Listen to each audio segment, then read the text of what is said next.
Hello, welcome to today's Armstrong Sales Coaching Tip. Today I'd like to talk to you about something that we talk about in here all the time, and that is emails. Sending out emails to brand new prospects. I bet I critique 6 to 12 of these per day. Why do I get sent these emails? To see what their effectiveness is.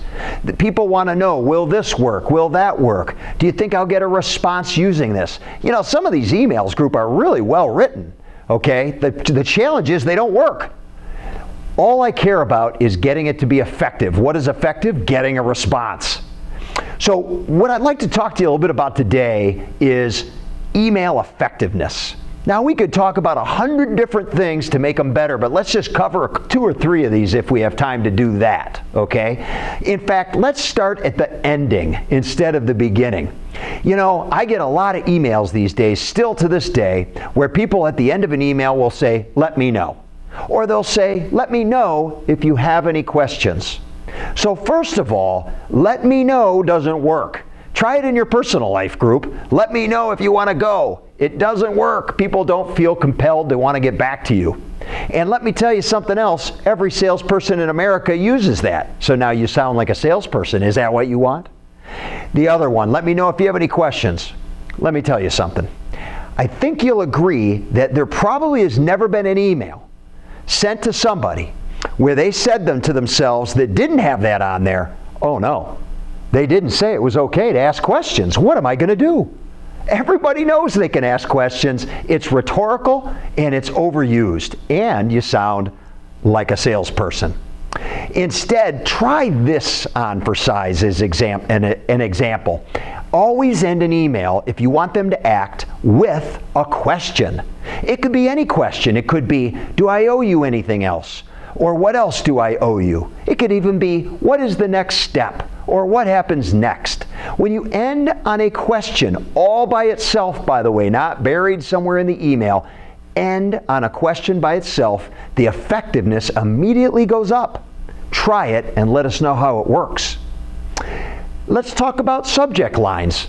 A lot of people that write subjects, they're just not specific enough. You know, we're on our smartphones these days, group, and it needs to be very specific.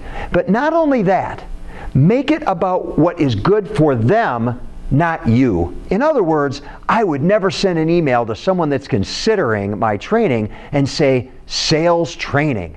Okay? I would say something like developing your people instead. Because why? Because sales training is about me. Developing your people is about them. It makes them think about their concerns. When you start an email, boy, if I had $1 for every time I read an email that comes to me, not just from clients, but it's from people trying to solicit my business that start with the following, I would be rich, okay? They will say things like, I'm trying to connect. I'm just reaching out. I'm just following up, okay? These are so common that they don't work, and you sound again like the salesperson. If you are using reaching out, touching base, like to connect, I would caution you, everybody else is too. So I don't mean to offend anybody, but I would remove it immediately, okay? Last tip for email, be very careful of starting paragraphs with things like, I wanted to. In other words, I wanted to call you, or I wanted to get an appointment with you because. So when you start an email with the words or a sentence with, I wanted to, then what happens is that's all what you want. That's what you want. You wanted to. The reason people don't respond psychologically is they realize it's all about you. Okay, so what do you say instead? Well, maybe you met with them at a networking event. You know, it's okay to say, hey, at the event, this is what we talked about, assuming that's still important to you. Would it make any sense to have a brief call? See, that little assuming it's still important to you recognizes that things may have changed, and very often they have. And a matter of fact, it doesn't make you sound salesy at all. Makes it look like you're making no assumptions and you're just following up. But please don't use following up, because that's another no-no. Changing the way you write emails can become very important in today's world. We, in an upcoming session, are actually going to talk about how to use this for texting, so stand by and we'll give you more information on that.